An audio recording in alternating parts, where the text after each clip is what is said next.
Hey, what's up, everybody? Today is October 14th, and this is Still Diverted. So today, as you can see, I'm sitting on my own. Now, so Kenya's not here today. I'm the only one in the studio because today is like a really weird day in like the CUNY system. So, Monday was Columbus Day. Tuesday was, God, what Jewish holiday?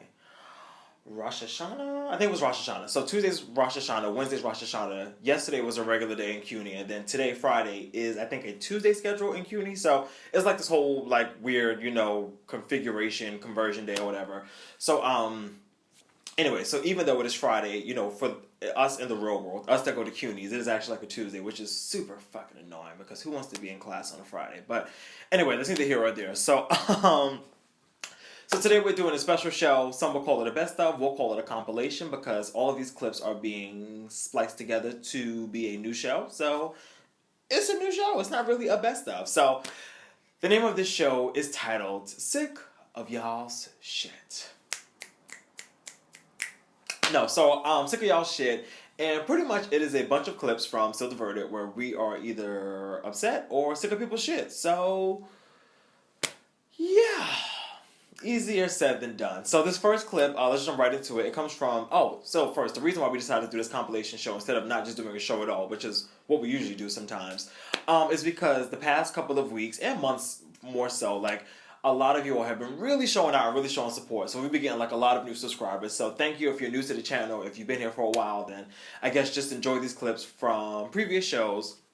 And to the new people, if you don't have time to sit in front of a computer and watch half an hour shows, we totally get it. So this is our gift to you. So let's jump right into it. So the first clip comes from Bomani Jones. This is from the Tales of the Trap episode. That's a good title. That's a damn good title, Tales of the Trap. So Tales of the Trap, we talked about a bunch of things, including but not limited to Bomani Jones dragging white people. So needless to say, this is right up our alley. Let's get into it.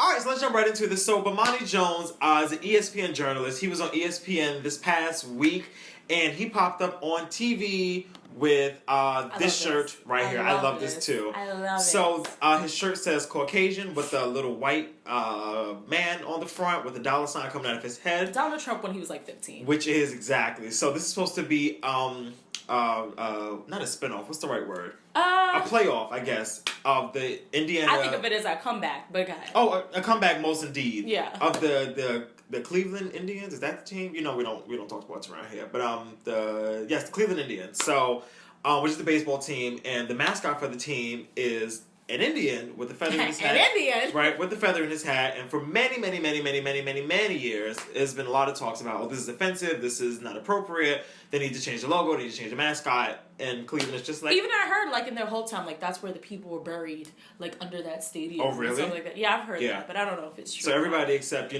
Clevelands are like, we'll be all right. Right. So. Yeah, it's offensive, and it's all about like cultural appropriation and how you shouldn't take people's culture and try to make it your own, and then it ends up being offensive, and nobody does anything about it because the majority of the people who actually created it don't really care. Exactly. So this is the main logo right here, which is like I said, an Indian with a feather in his hat. Mm-hmm. And I'm just like.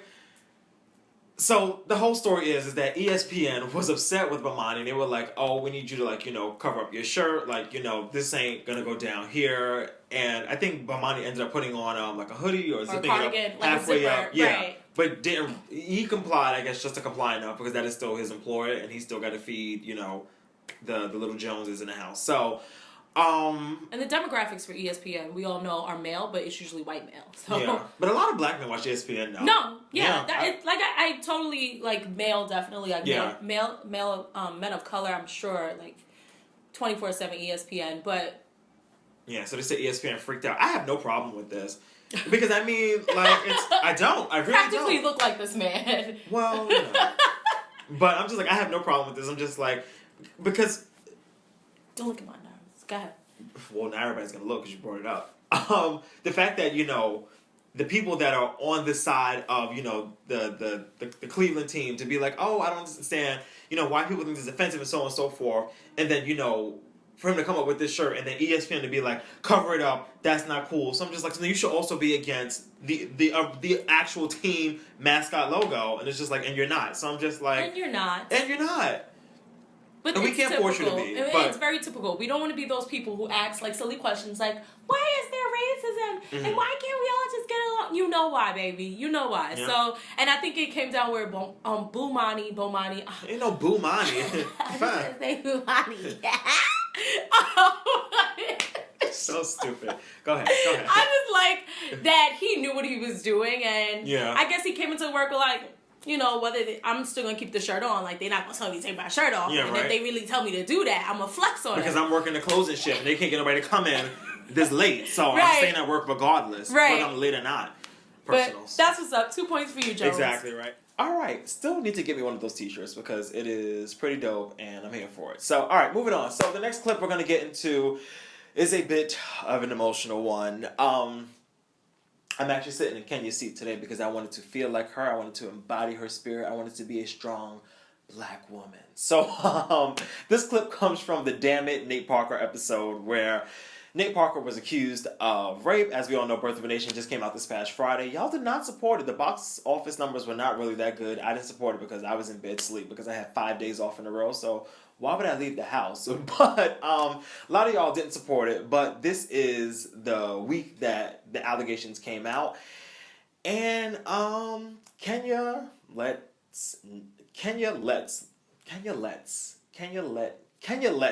Nate have it. Anyway, you get what I'm trying to say. She held no punches. She held no bars.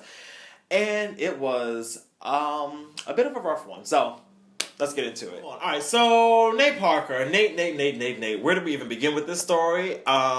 You being the black man, I'll let you first, begin. Sorry, I just want to say that every day before the show, we write notes. This is my note for the Nate Parker story. Double-sided. I can't even hold this up. These are her Nate Parker notes. So I feel like it's best if we just let you go first because apparently you have a lot to get to. So you do what you do. I'm just going to be right here, just with the people. So the Nate Parker allegations, we could take it back to 1999 when he when he raped him and his friend, raped this young girl. Allegedly because he got acquitted, so you have to say allegedly. Well, acquitted is not synonymous with innocent, so whatever. But if it's not proven... So we're just gonna dot our T's and cross our I's. His friend got convicted, but he didn't. Both of them ran a train on this girl. Allegedly, we're gonna just use Jennifer because they haven't put her. Alias. Yeah, that's the alias. Nobody wants to use her name, though they are using the real names of her brothers and sisters when they're like quoting people. Moving right along. So let's bring it to 2016, shall we? Because it just really bothers me. That's why. Birth of a Nation, this awesome, inexplicable movie that is going to come out October 7th. And SAT word. It's just really amazing. I always get smart when I talk about black people. I'm dumb with everything else, but I swear. As soon as I get to talk about some brothers.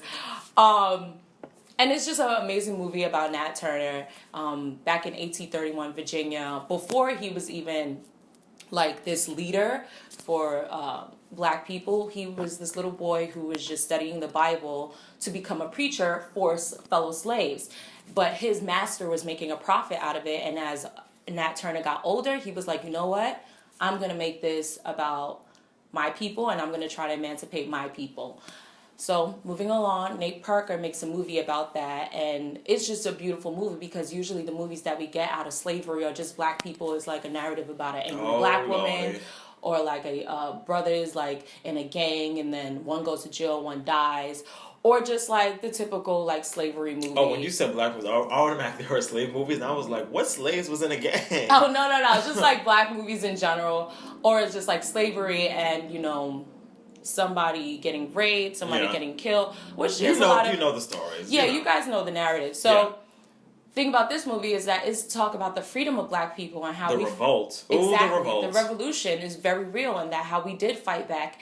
And this is taking place in 1831 Virginia. We will kill your white babies, kill your white wife, kill your white you. It was very, very, very real. Yeah. Now, what boggles me about these rape allegations is because Nate Parker's career has been taking place since 2004. So that's 13 years. And now that he's making such an awesome film that reflects on our history. A true telling. we now want to get into rape allegations. It just seems very inconvenient.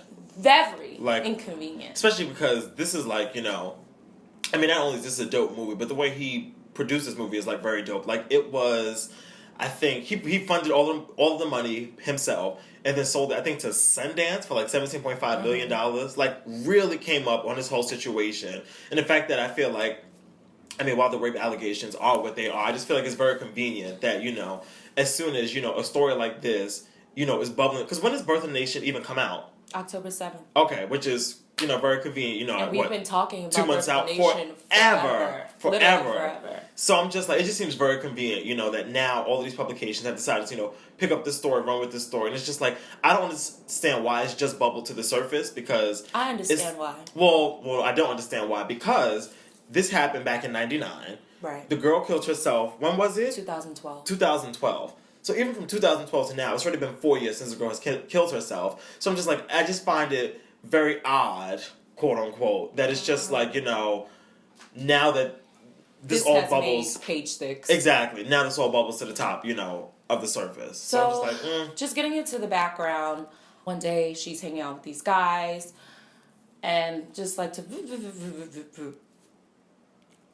Nate and his friend Celestin, they both ran it, allegedly, or Jean Celeste. His name is Jean. Jean Celeste. Oh yeah, because I've been reading so many articles, and they keep saying Celestin, so that's been in my head. Yeah. But they both allegedly ran a train on this girl. Now, they say that it was Nate has said it was consensual.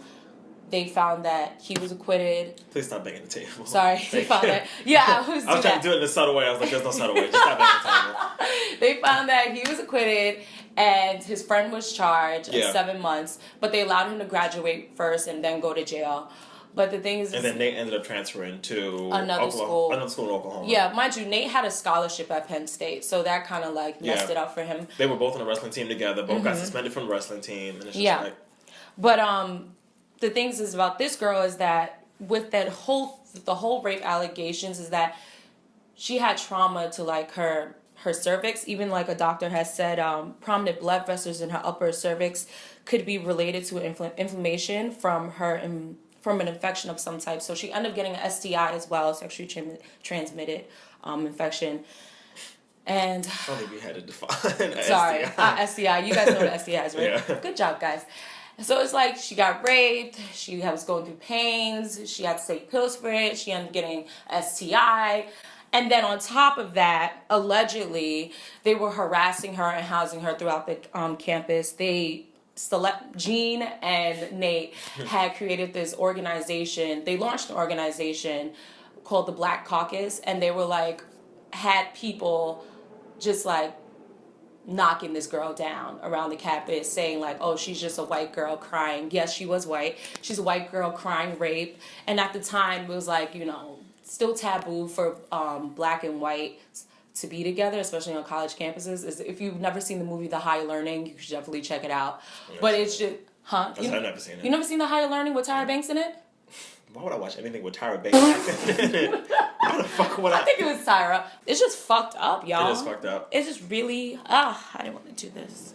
We didn't have to do this. We could have talked about love and hip hop, but you wanted to come in here and, His response, since the media is bringing up, part of his response, Nate goes, as a 36-year-old father of daughter of a person of faith, I look back on the time as a teenager and can say without hesitation that I should have used more wisdom. He said, I urge you only to accept this letter as many response to this moment.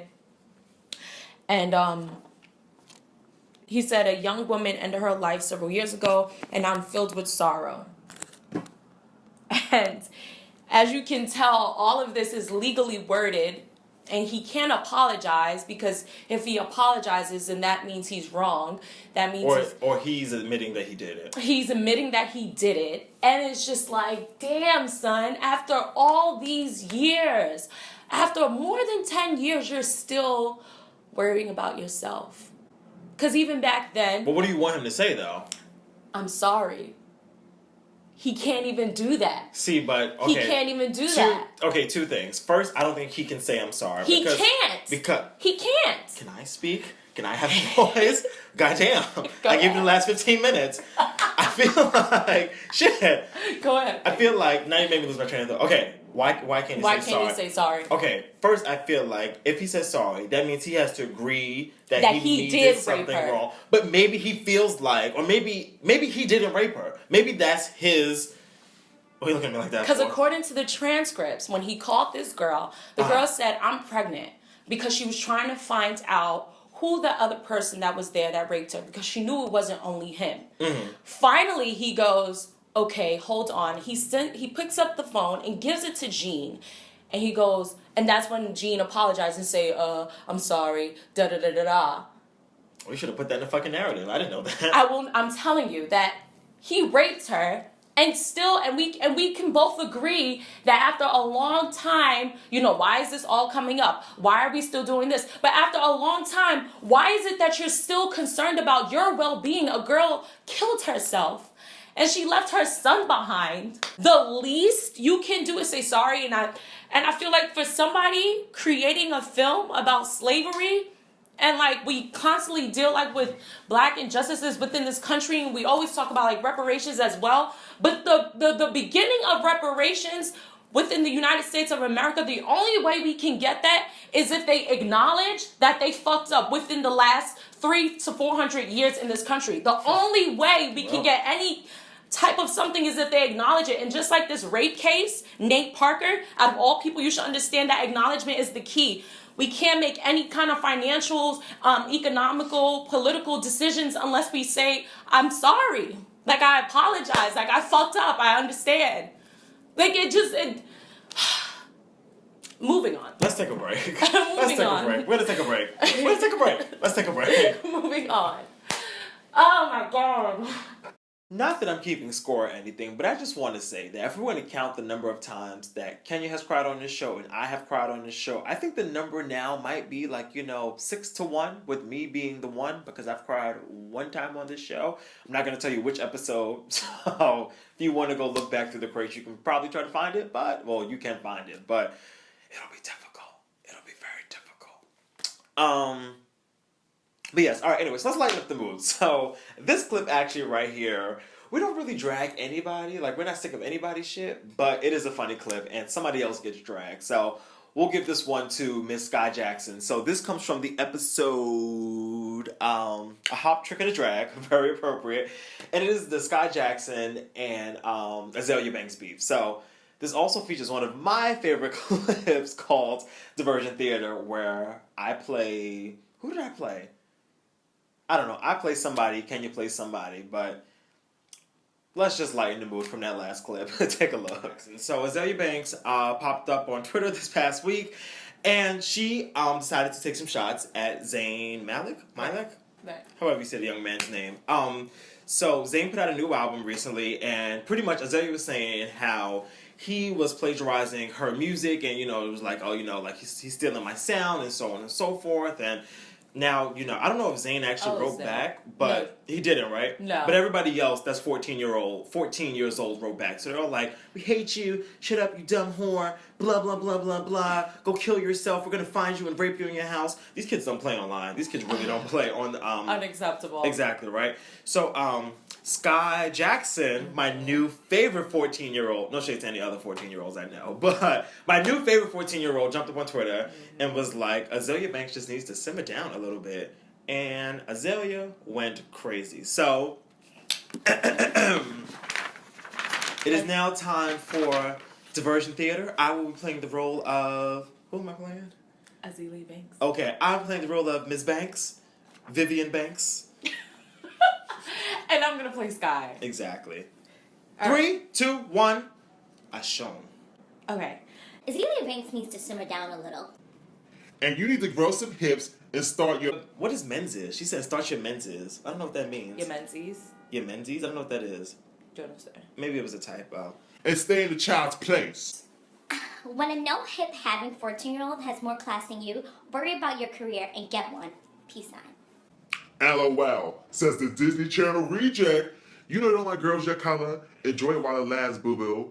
Your mom's been pimping you out to Disney since you was a little girl. Let's see where you end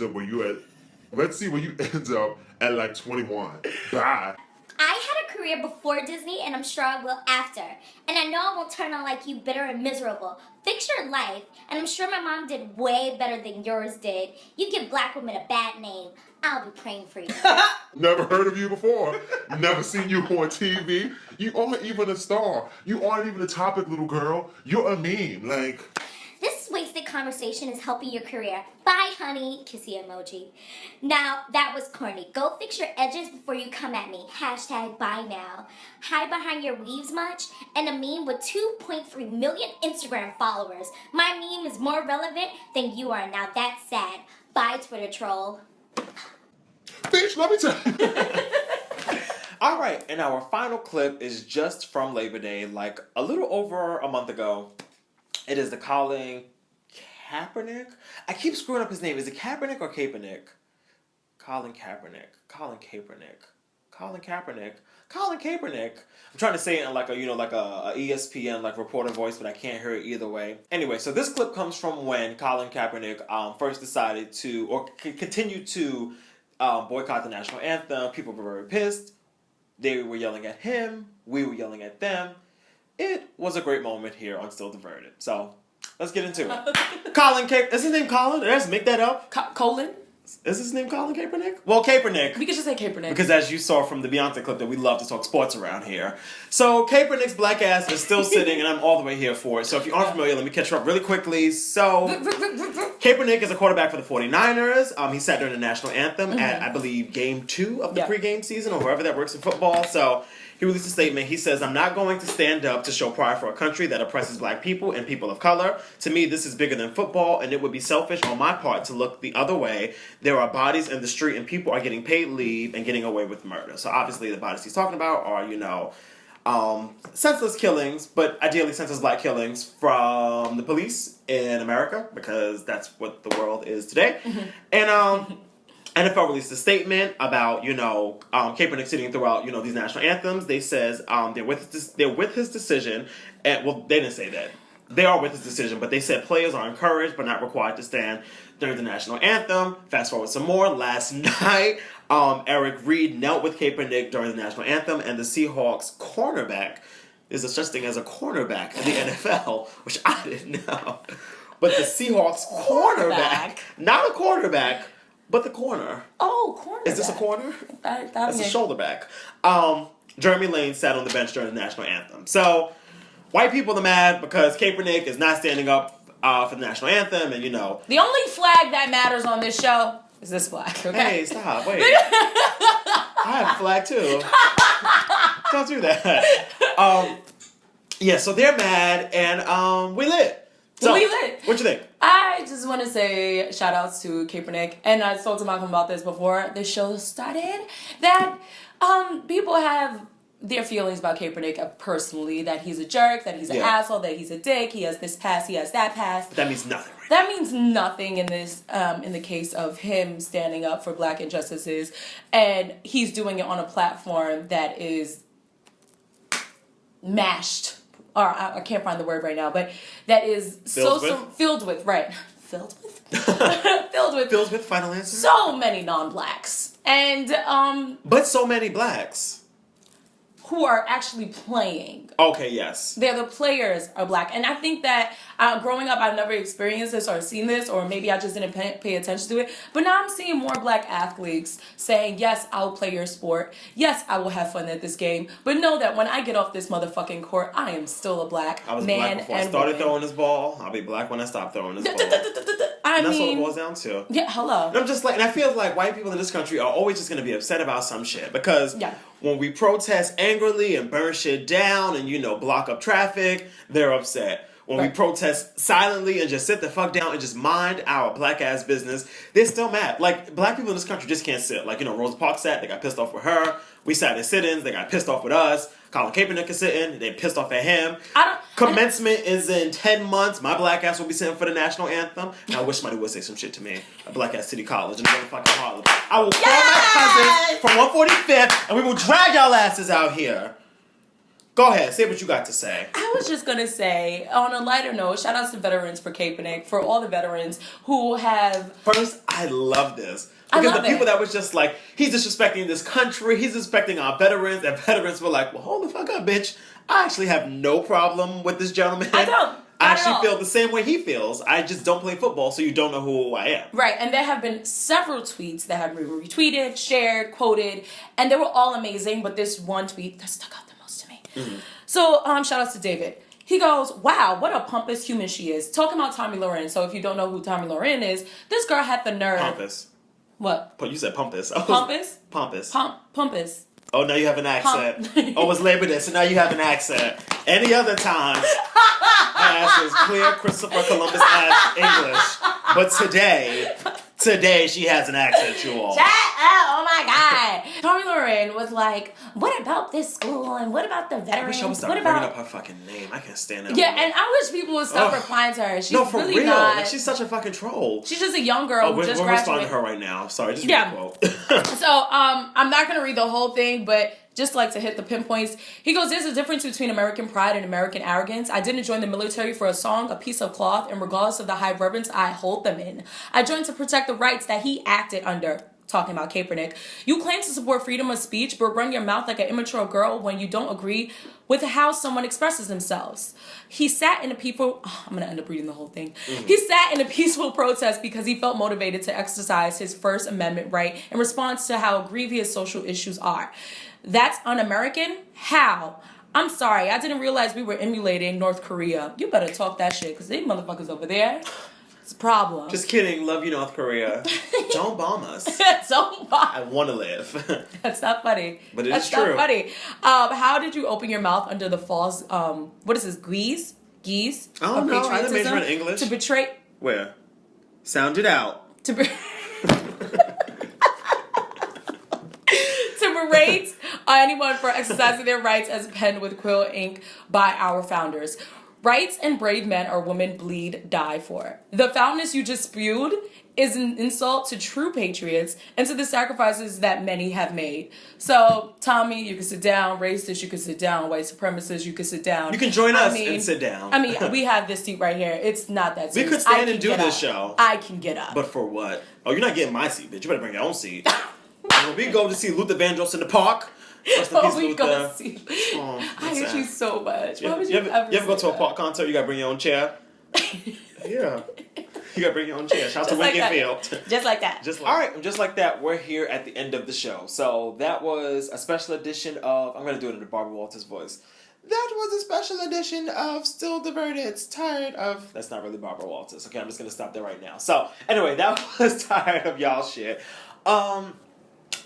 That brings us to the end of this show, so thanks for watching. As always, you can subscribe, hit the button in the corner, I guess get into my box, which is really awkward now, but click. You can get at Kenya at DJ Madam K. I'm at _Hey Malcolm on Twitter and Instagram. Make sure you like the Facebook page, facebook.com/Still Diverted. And I think that is all I had to say. Oh my God, really quickly, shout out to Thomas Michael Ford, Tommy Famar, who passed away on Wednesday. 52 years old, crazy young. I kind of want to say like this should be Martin marathons all weekend, but there's always a Martin marathon on, so I don't know if that's gonna be anything special on like BET or TV one, but just crazy, so young. And I think that's all I have for you. So no Slay Assist this week. My Slay Assist goes out again to Issa Rae because the last time that we did Slay Assist, Insecure hadn't aired yet, but it has aired now. So Insecure, so good. Make sure you check it out. It's super funny. I've never felt more represented like watching the show in its pilot. Like, for those who don't know me, if you want to get a better idea of who I am in my dating life and how much of a mess I am, watch Insecure, because I feel like Issa Rae has truly just tapped into my role. It was just like, hey, I'm just going to steal your whole life, Malcolm, and put it on HBO. So anyway, that's neither here or there. Thanks for watching. Have a great weekend. Stay safe. Stay dry, because there's a blizzard coming. There's no blizzard coming. No blizzard. Don't worry. And we'll talk next week right here on Still Diverted. So thanks for watching. Peace out. Bye, guys.